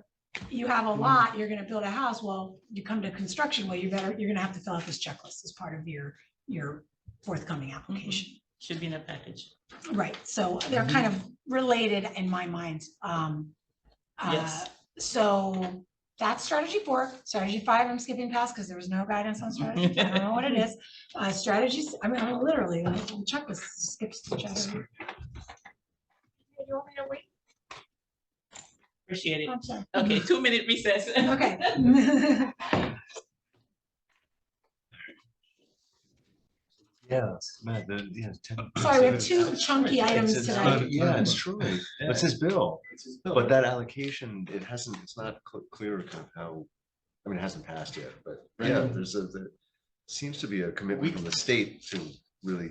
Because you remember a while back, we did that tentative Yeah, approval of accessory dwellings. You can't have plumbing or, it's like. We during did the COVID, home the office home one some office, years the ago. home office, yes. the home gym, the home, Yes. right? And so we have that on the books that Can't, allows, yeah, no separate bedroom. there's no separate bedrooms, there's no heat, there's no plumbing and things like The that. main issue is you can't do sewer out there. You can't do sewer. That's it. I think you can even have a sink, but you can't do sewer. Yeah, Mhm. right. But if there's guidance, money and movement, it might be worth. Well, you know, it's, thinking. I think it's gonna be optional. yeah, But, Yeah. but the issue is the conflict between the two Right, seriously competing issues. yeah. Because you're gonna kill your impervious coverage and increase your stormwater management issue. Your runoff.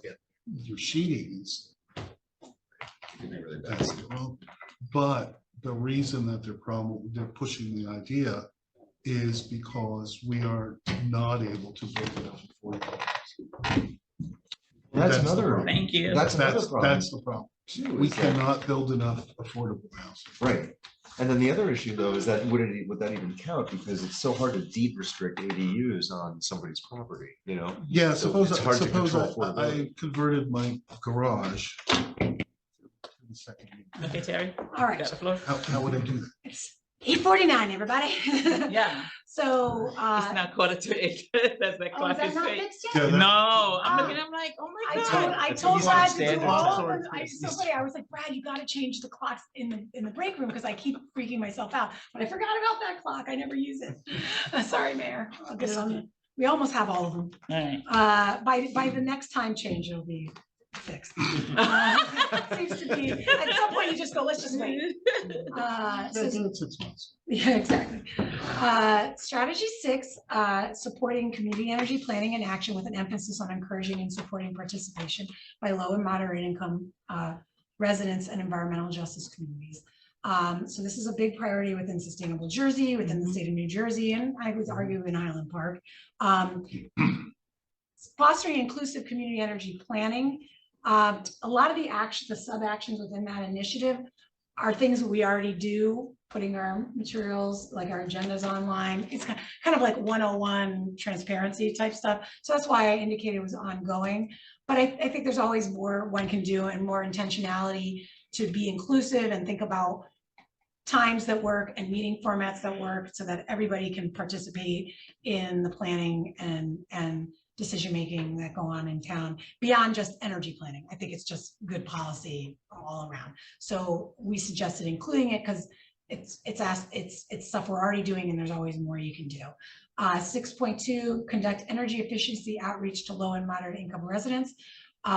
This is something that Sustainable Jersey has a lot of materials and assistance that they can provide, but does require just time and energy to do because there are programs that PSE&G has and the state have that residents can avail themselves of, and particularly low and moderate income residents, to help save themselves money on their utility bills through energy efficiency and upgrades. So I think it's a worthy effort. I will say it's probably not, it's probably a 25, 26. It could be depending on where we maybe when we have a little more staffing, or if it's becomes something that Sustainable wants to take on, you know, we can prioritize it, but I think it's worthy of keeping it in our plan because I think it's out there, the resources are there, and to the extent that we can do some mini campaigns to try to make sure all residents know, but particularly those who have income challenges, that there's ways that they could save money on their bills. And so community solar is one of those ways that we're doing that, but there are other programs that we could be putting out there.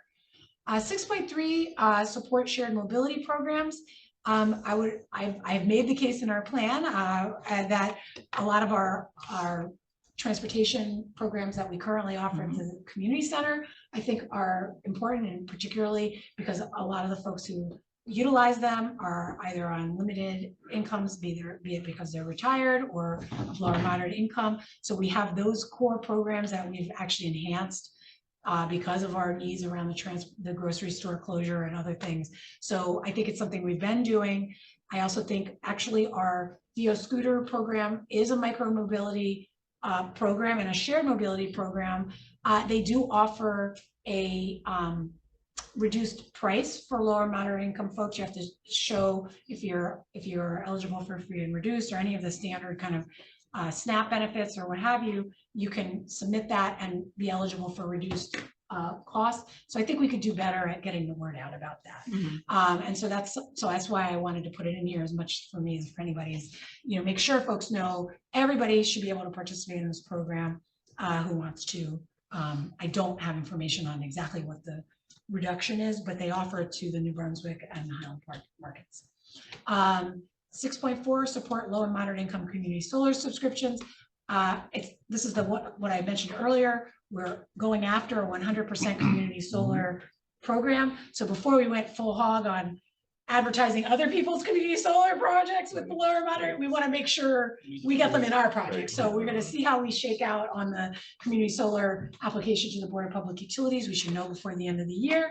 And certainly if we're not selected for any ridiculous reason, we will absolutely work toward advancing the communications, because there's a tool that you can use to look up available programs. There's a lot of ready-made materials out there, but again, we want to opt our residents into our program if we have one. So I would suggest we hold off on that targeted outreach until we know the outcome.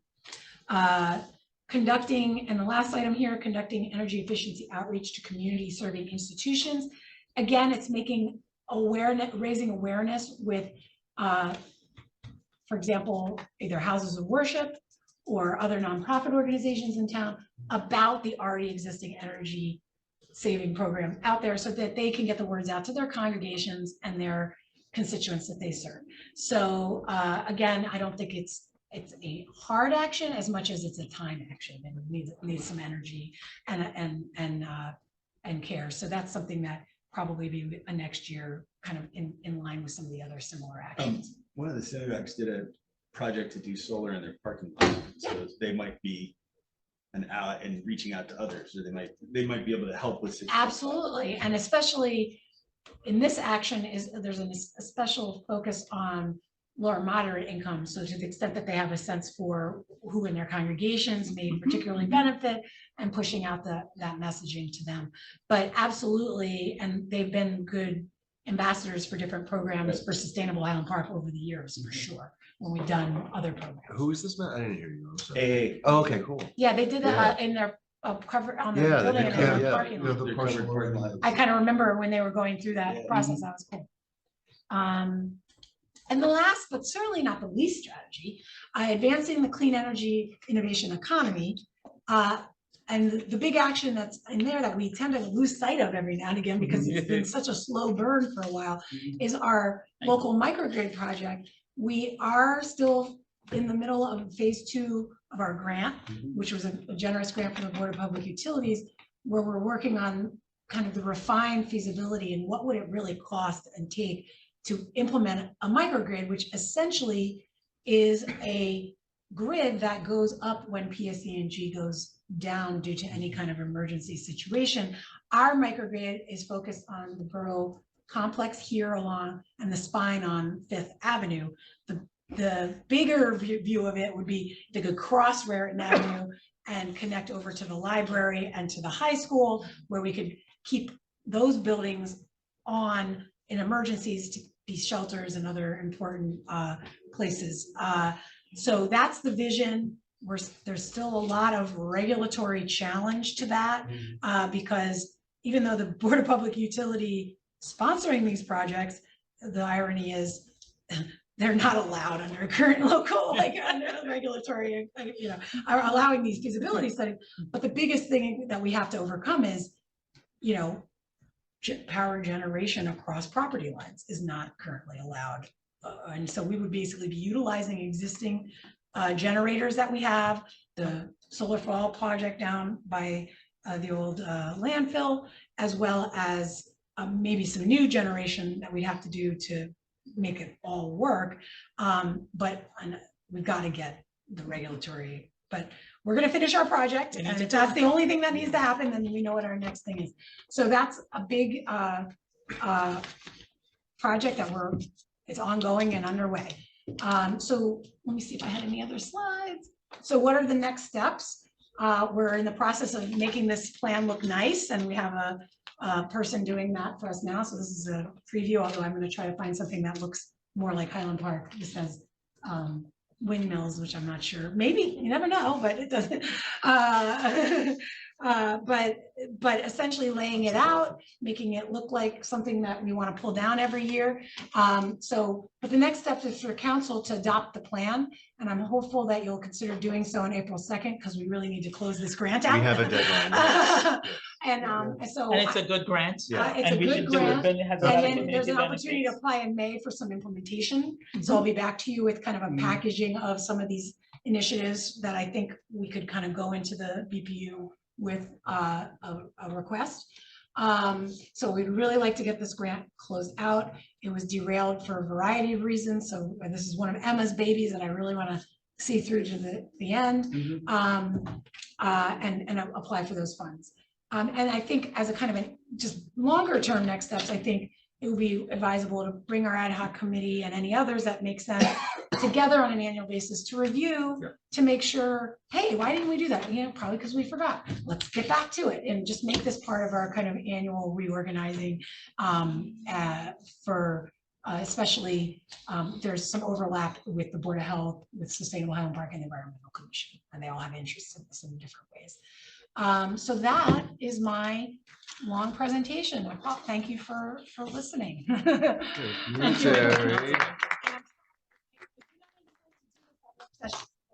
We were backlogged. It's a lot of stuff that No, we we have. had to do this, and there was a deadline. Yes, so I would have normally stretched this out to a different meeting, but we really had to get it done. So that's all I had. If you don't have any questions, once I have this anyone have any draft done, questions it'll for be up on the Terry? website. Yeah, so Questions? we'll have this distributed so everybody can review. Certainly further. before the council meeting, you'll have the updated draft. Okay. Before you vote on it. Yeah. Well, you see it, yeah. Yeah. No, but I mean the pretty one. Yes. The beautiful one. All right, no questions from council? Okay, now we have open public comments. Each speaker will be allotted 3 minutes, total of 21 minutes. People who are attending in person will speak first, And we're followed gonna- by Zoom. Those on Zoom will speak after. okay, we have to use this microphone because we're on set it and forget it mode, as I said, so we don't have our camera person, but Yes. they are on camera there. So if there's anybody here who wants to, Speak, please utilize the microphone, do your name and address for the record. and just for the record, we have 3 attendees at home and a handout. Sorry for the back. And just to inform, let me just quickly say this, that during the all the questions will be taken with, and then we'll close public comments, and then we'll answer the questions. Right. I was living North Second Avenue. Okay, I'm gonna start backwards. For those of us who sat in this room 22 years ago and heard the wonders of Main Street, we used to have an economic development department. And it was a big budget department, and it was dissolved because Main Street was the Chamber of Commerce, and it was gonna fix everything. It was going to take over economic development. They were charged with doing that department, and we were saving buku bucks, and it's in the minutes, black and white. Herb Freese from the New Brunswick Camera apparently owned the camera place, lived in Highland Park, and he grilled, I think, Nick Strasati, the treasurer then, or Councilman Nolan, and we were promised, that's our Chamber of Commerce Economic Development. Main Street is the wonder, and they're gonna fix everything. Okay, didn't happen. Please, every time you speak in public somewhere somehow, mention that the library flat roof is gone. I'm still being asked by residents to please make sure the flat roof disappears. So just mention what you've accomplished. Robert J. Oppenheimer used to disappear from his stress and come over here on Cleveland Avenue. Fireman George Broglie was his friend. I helped liquidate the contents, and there was a steamer trunk that said Robert J. Oppenheimer. And the nephew that took George Broglie from Cleveland to live with the nephew wrote a little note to me that said, yes, that is the Robert J. Oppenheimer, who would just de-stress here and be with other people instead of his nuclear friends. And you know that General Johnson of Jensen & Johnson insisted that his automobiles had every ID tag removed because he was not going to advertise for Chevy or Ford or Dodge, I guess back then, or Buick for free. Okay, so Middlesex County Sewer Authority, have they expanded their facilities so that they can process the town, this town and other towns sewage with all this redevelopment? I know in the past I've asked, and you guys did what you could, cleaning the sewer 30 lines, seconds. etc. Okay, that's one question. And, the big reveal, the redevelopment big reveal, is that still going to be this month at the high school? Thank you. Thank you. Thanks. Do you want to go through any at-home questions first? Yes. Yes, your 3 minutes is over. Yes, Okay, I'm gonna go to the people at home now. Okay, if you speak loudly, I can hear your answer. I'll try my best. all right, we have someone, we're gonna take someone from home now. It looks like Abby Stern Cardinal, we're up next. Let me just, for some reason, oh, I know why, because I didn't do what I was supposed to. Give me 1 second.